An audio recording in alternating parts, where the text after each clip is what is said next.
Hello दोस्तों, नमस्कार। लो शुरुआत कर रहे हैं भारतीय विश्व करंट अफेयर्स 27 अक्टूबर 2023। Target study point UPSC, RPSC, RSSB all exam के लिए क्लास लाभदायक रहेगी।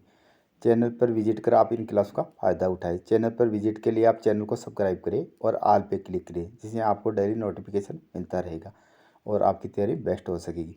मतलब आज 27 अक्टूबर के जितने भी इम्पोर्टेंट क्वेश्चन हैं और उनकी डिटेल आपको कंप्लीट विस्तार से बताएंगे। लो अब शुरुआत करें बिना समय गवाए। क्वेश्चन नंबर फर्स्ट, हाल ही में विलेज दिवस 2023 कब बनाया गया? ये बनाया गया 26 अक्टूबर को।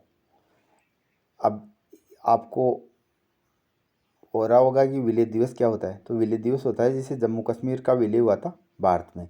जम्मू कश्मीर के राजा हरि सिंह ने 26 अक्टूबर 1947 को हमारे देश भारत देश में विलय के लिए हस्ताक्षर किए थे 26 अक्टूबर 1947 को। तो इसी के उपलक्ष्य में विलय दिवस मनाया जाता है। तो विलय दिवस हर साल कब मनाया जाता है? उसी की याद में 26 अक्टूबर को। ये आपको ध्यान रखना है। क्वेश्चन नंबर 2, हाल ही में भारत ने किस देश के लोगों के लिए आंशिक वीज़ा सुविधा शुरू की है? भारत ने की है कनाडा के साथ। भारत और कनाडा के बीच में संबंधों में कटुता आ गई थी, उसके कारण दोनों के वीज़ा में रोक लगाई थी। अब इसको भारत और वापस शिथिलता के साथ आंशिक वीज़ा जारी किया है कनाडा के लिए। ऑप्शन सी सही है। कनाडा की डेनियन मैकगाहे अंतर्राष्ट्रीय क्रिकेट खेलने वाली पहली ट्रांसजेंडर बनी है। कनाडा ने वैश्विक पर्यावरण सुविधा की 7वीं असेंबली की मेजबानी की। मीडिया कानून को लेकर गूगल कनाडा में स्थानीय समाचारों पर रोक लगाएगा। कनाडा ने विदेशी श्रमिकों के लिए डिजिटल खानाबदोश रणनीति शुरू की। तो अब देखो कनाडा, ये कनाडा का मैप देख ही रहे हो आप। उत्तरी अमेरिका में स्थित है कनाडा और कनाडा कॉफ़ी के लिए भी प्रसिद्ध है। और अब देखो आप, कनाडा की कैपिटल क्या है? ओटावा। कनाडा की कैपिटल क्या है? ओटावा। और कनाडा की करेंसी क्या है? Canadian dollar. और कनाडा के पीएम कौन है? ट्रूडो। तो ये आपको कंप्लीट फैक्ट कनाडा के बारे में पता होना चाहिए। उत्तरी अमेरिका महाद्वीप में स्थित है कनाडा देश। क्वेश्चन नंबर 3, 5G तकनीक पर राष्ट्रीय हैकाथॉन कहाँ आयोजित किया गया? ये किया गया नई दिल्ली में। कौन सा? 5G तकनीक पर राष्ट्रीय हैकाथॉन कहाँ आयोजित किया गया? हमारे रक्षा मंत्री राजनाथ सिंह द्वारा नई दिल्ली में। ऑप्शन बी सही है। क्वेश्चन नंबर 4, हाल ही में आदि महोत्सव का उद्घाटन कहाँ किया गया? ये किया गया अहमदाबाद में। अहमदाबाद कहाँ है? गुजरात में। तो आदि महोत्सव का आयोजन हुआ था अहमदाबाद, गुजरात में। ऑप्शन सी सही है। क्वेश्चन नंबर 5, हाल ही में केंद्र सरकार ने किस राज्य की जमरानी बांध परियोजना को मंजूरी दी है? ये दी है उत्तराखंड की जमरानी बांध परियोजना को मंजूरी दी है। अब उत्तराखंड के अन्य इंपॉर्टेंट फैक्ट, उत्तराखंड के मुख्यमंत्री ने रोजगार प्रयाग पोर्टल लॉन्च किया। उत्तराखंड में होने वाले 6ठे विश्व आपदा प्रबंधन सम्मेलन के ब्रांड एम्बेसडर अमिताभ बच्चन बने हैं। उत्तराखंड में हरेला पर्व 2023 शुरू हुआ। उत्तराखंड सरकार ने लोकतंत्र सेनानी मानदेय 16,000 से बढ़ाकर 20,000 रुपये किए। अब देखो उत्तराखंड, ये उत्तराखंड का मैप देख रहे हो, भारत के उत्तर पूर्वी हिस्से में स्थित है उत्तराखंड, उत्तर में। और उत्तराखंड की कैपिटल क्या है? देहरादून। उत्तराखंड के सीएम कौन है? पुष्कर सिंह धामी। और उत्तराखंड के गवर्नर कौन है? गुरमीत सिंह। अब देखो उत्तराखंड में जिम कार्बेट नेशनल पार्क है, जो भारत का प्रथम नेशनल पार्क है। और जो टाइगर प्रोजेक्ट शुरू किया गया था वो भी उत्तराखंड के जिम कार्बेट नेशनल पार्क में ही किया गया था। और कब किया गया था? 1973 में। और इसका प्राचीन नाम क्या है? Heli national park. ये भी आपको पता होना चाहिए। और इस जिम कार्बेट नेशनल पार्क के बीचों बीच रामगंगा नदी निकलती है, ये भी आपको पता होना चाहिए। क्वेश्चन नंबर 6, हाल ही में रक्षा मंत्री राजनाथ सिंह ने 2 दिवसीय वायुसेना कमांडरों के सम्मेलन का उद्घाटन कहाँ किया? ये किया नई दिल्ली में। ऑप्शन ए सही है, ये आपको ध्यान रखना चाहिए। और किसका? 2 दिवसीय वायुसेना कमांडरों का सम्मेलन नई दिल्ली में आयोजित किया गया। क्वेश्चन नंबर 7, हाल में किसने अपनी आत्मकथा Lions that drunk the moonlight लिखी है? ये लिखी है एस सोमनाथ ने, जो इसरो के प्रमुख है, एस सोमनाथ। और इसरो का गठन कहाँ हुआ था? बेंगलोर में। कब? 1969 में। ये भी आपको पता होना चाहिए। अशोक टंडन द्वारा लिखित पुस्तक रिवर्स स्विंग को लॉन्च किया गया है। विवेक अग्निहोत्री ने अपनी नई पुस्तक the book of life my dance with Buddha for success launch की। रीना कुमार ने अपनी पुस्तक द ऑटोबायोग्राफी ऑफ गॉड जारी की। राधिका ऐगर के द्वारा लिखी गई पुस्तक फायर ऑन द गैंगेज का विमोचन किया गया। अमृत माथुर ने अपनी आत्मकथा peace side my life in Indian लिखी है। तो ये कंप्लीट बुक और उनकी डिटेल आपको पता होनी चाहिए उनके लेखों के बारे में। क्वेश्चन नंबर 8, हाल ही में राष्ट्रीय स्तर पर सरस आजीविका मेला 2023 कहाँ शुरू हुआ? ये हुआ गुरुग्राम में। ऑप्शन बी सही है, ये आपको पता होना चाहिए। क्वेश्चन नंबर 9, हाल ही में कहाँ भारत के पहले पूर्ण महिला पुलिस स्टेशन के 50 साल पूरे होने पर जश्न मनाया गया? ये बनाया गया केरल में। ऑप्शन सी सही है। प्रथम महिला पुलिस स्टेशन, पूर्णतः महिला पुलिस स्टेशन 1973 में तत्कालीन पीएम इंदिरा गांधी द्वारा बनाया गया था। उसके 2023 में 73वां वर्षगांठ बनाया गया है, जश्न मनाया गया है और ये केरल में स्थित है। केरल राज्य सरकार सर्वाइकल कैंसर की रोकथाम के लिए टीकाकरण कार्यक्रम शुरू करेगी। नाभ मित्थर का केरल में नीदरखाना में सफल परीक्षण किया गया। ओणम का सबसे शुभ दिन थिरुओणम केरल में बनाया गया। केरल सरकार ने लक्की बिल ऐप लॉन्च किया। कौन सा बिल ऐप? लक्की बिल ऐप लॉन्च किया। केरल का पहला AI स्किल तिरुवनंतपुरम में लॉन्च किया गया, जो केरल की क्या है? कैपिटल। तो ये भी आपको पता होना चाहिए। अब लोग देखते हैं केरल।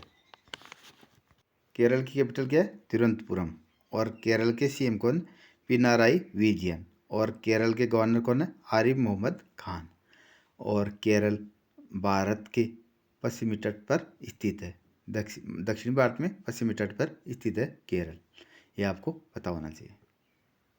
क्वेश्चन नंबर 10, हाल ही में भारत में एरोस्पेस शिक्षा और नवाचार को बढ़ावा देने के लिए एयरबस ने किस IIT के साथ समझौता किया? ये किया IIT कानपुर के साथ। अब अन्य इंपॉर्टेंट फैक्ट, KVIC ने IIT दिल्ली में नए खादी इंडिया आउटलेट का उद्घाटन किया। IIT कानपुर ने स्टार्टअप इकोसिस्टम को बढ़ावा देने के लिए ICICI के बैंक के साथ साझेदारी की। IIT दिल्ली ने मिट्टी के कटाव की पहली राष्ट्रीय स्तर की मैपिंग की। लेफ्टिनेंट जनरल कंवलजीत सिंह ढिल्लों को IIT मंडी के बोर्ड ऑफ डायरेक्टर बनाए गए हैं। तो कंप्लीट IIT के बारे में आपको पता होना चाहिए। क्वेश्चन नंबर 11, हाल ही में BCCI ने किसे भारतीय महिला क्रिकेट टीम का मुख्य कोच नियुक्त किया है? ये क्या है? अमोल मजूमदार को। किसको? हाल ही में BCCI ने किसे भारतीय महिला क्रिकेट टीम का मुख्य कोच नियुक्त किया है? ये क्या है? अमोल मजूमदार को। कोटक महिंद्रा बैंक के MD CEO के रूप में अशोक वासवानी को नियुक्त किया गया। IRCTC का CMD संजय कुमार जैन को नियुक्त किया गया। राजस्थान रॉयल्स ने सहायक कोच शेन ब्रॉन्ड को बने हैं। राज्य कृषि मूल्य आयोग का अध्यक्ष पासा पटेल को नियुक्त किया गया है। उडको के अध्यक्ष और प्रबंधक संजय कुलश्रेष्ठ बने हैं। तो ये आपको कंप्लीट फैक्ट ध्यान होने चाहिए। ये BCCI के महिला कोच कौन? अमोल मजूमदार को अभी नियुक्त किया गया है। तो ये आपको इमेज में देख रहे हो, अमोल मजूमदार। क्वेश्चन नंबर 12 है, हाल ही में कहाँ स्पेशल फोर्स ट्रेनिंग स्कूल को अत्याधुनिक ऊर्ध्वाधर पवन सुरंग मिली है? ये मिली हिमाचल प्रदेश को। ऑप्शन बी सही है। अन्य इंपॉर्टेंट फैक्ट, अनाथ बच्चों के लिए योजना बनाने वाला पहला राज्य हिमाचल प्रदेश बना। हिमाचल प्रदेश सरकार ने प्राकृतिक खेती को बढ़ावा देने के लिए मोबाइल वैन कार्यक्रम शुरू किया। हिमाचल प्रदेश के मुख्यमंत्री ने दिव्यांग बच्चों को सशक्त बनाने के लिए सबल योजना शुरू की। अब देखो हिमाचल प्रदेश, ये देखो उत्तरी भारत में स्थित है हिमाचल प्रदेश। और हिमाचल प्रदेश की कैपिटल क्या है? शिमला। और हिमाचल प्रदेश के CM कौन है? सुखविंदर सिंह सुक्खू। और हिमाचल प्रदेश के गवर्नर कौन है? शिव प्रताप शुक्ला। तो ये आपको पता होना चाहिए। कांगड़ा, कुल्ली, लाहौल स्पीति, चंबा, कांगड़ा, ये सारे हिमाचल प्रदेश के डिस्ट्रिक्ट है। ये आपको पता होना चाहिए। क्वेश्चन नंबर 13, हाल ही में वनडे विश्व कप इतिहास में सबसे तेज शतक का रिकॉर्ड किसने बनाया है? ये बनाया ग्लेन मैक्सवेल ने। ग्लेन मैक्सवेल ने, ये एक ऑस्ट्रेलियाई क्रिकेटर है। इन्होंने 40 गेंदों में वनडे के इतिहास में शतक पूरा किया है। इससे पहले एडेन मार्कराम इन्होंने 49 गेंदों में शतक किया था, जिसका रिकॉर्ड तोड़ के ग्लेन मैक्सवेल ने 40 बॉलों में शतक लगाया है। तो ये एक ऑस्ट्रेलियाई गेंदबाज है, ये आपको पता होना चाहिए। वनडे क्रिकेट में सबसे तेज 2000 रन बनाने वाले खिलाड़ी शुभमन गिल बने हैं। वनडे वर्ल्ड कप में 2 बार 5 विकेट हासिल करने वाले पहले भारतीय गेंदबाज मोहम्मद शमी बने हैं। इंग्लैंड के पूर्व कप्तान एलिस्टर कुक ने संन्यास की घोषणा की। ओडीआई वर्ल्ड कप के इतिहास में पाकिस्तान की गेम चेंजिंग सबसे बड़े रन का रिकॉर्ड श्रीलंका के खिलाफ बनाया। तो ये कंप्लीट फैक्ट आपको पता होना चाहिए। क्वेश्चन नंबर 14, हाल ही में अधिवक्ता के वीर अरविंद को किस राज्य के हाईकोर्ट का अतिरिक्त न्यायाधीश नियुक्त किया गया है? ये किया गया कर्नाटक के अतिरिक्त न्यायाधीश के रूप में। न्यू लिटरेचर फेस्टिवल 2023 का आयोजन बेंगलोर में होगा, कर्नाटक की कैपिटल में। भारत के पहले भूमिगत ट्रांसफार्मर का उद्घाटन बेंगलोर में किया गया। कर्नाटक सरकार ने गृह लक्ष्मी योजना शुरू की। कर्नाटक सरकार ने एनईपी नई शिक्षा नीति 2020 को खत्म करके नई शिक्षा नीति बनाएगी। भारत के पहले 3D मुद्रित डाकघर का उद्घाटन कर्नाटक में किया गया। तो कंप्लीट फैक्ट कर्नाटक के बारे में आपको पता होना चाहिए। अब देखो कर्नाटक, ये देखो दक्षिण भारत में स्थित है कर्नाटक, पश्चिमी तट पर। कर्नाटक की कैपिटल क्या है? बेंगलोर। कर्नाटक के सीएम कौन है? सिद्धरामैया। और कर्नाटक के गवर्नर कौन है? थावरचंद गहलोत। ये आपको पता होना चाहिए कर्नाटक के बारे में। आज का लास्ट क्वेश्चन, क्वेश्चन नंबर 15, हाल ही में कौन अमेरिकी प्रतिनिधि सभा के नए अध्यक्ष चुने गए? ये चुने गए माइक जॉनसन। अमेरिकी प्रतिनिधि सभा के नए अध्यक्ष चुने गए माइक जॉनसन। इसका आपको पता होना चाहिए। ये चुने गए अमेरिकी प्रतिनिधि सभा के अध्यक्ष, नए अध्यक्ष कौन? माइक जॉनसन, जो आप इमेज में देख रहे हो, इनको अभी चुना गया है अमेरिकी प्रतिनिधि सभा का अध्यक्ष। पिछली क्लास का क्वेश्चन, हाल ही में संयुक्त राष्ट्र दिवस कब बनाया गया? यह बनाया गया 24 अक्टूबर को। इसकी कईयों ने तो काफ़ी डिटेल से लिखा है। 24 अक्टूबर 1945 को वाशिंगटन नहीं न्यूयॉर्क में संयुक्त राष्ट्र संघ की स्थापना हुई थी, तो उसके बारे में डिटेल से लिखा है। जितना आप डिटेल से लिखते हो उतना ही आपको लंबे समय तक याद रहता है। जितना हो सके उतना आप डिटेल में लिखकर जवाब देने की कोशिश करें, जिससे आपको करंट मजबूत रहेगा। आज का चैलेंज क्वेश्चन, हाल ही में ECI ने किसे अपना राष्ट्रीय आइकन नियुक्त किया है? अक्षय कुमार, राहुल द्रविड़, राजकुमार राव, इनमें से कोई। ECI election commission of India. ECI की फुल फॉर्म क्या है? इलेक्शन कमीशन ऑफ इंडिया, भारतीय निर्वाचन आयोग ने। अक्षय कुमार, राजकुमार राव, और इनमें से आपको जवाब देना है। और आपकी जो भी प्रतिक्रिया रहती है वो कमेंट के माध्यम से अवगत कराएं। और चैनल पर विजिट कर आप इन क्लासों का फ़ायदा उठाएं। थैंक यू, धन्यवाद।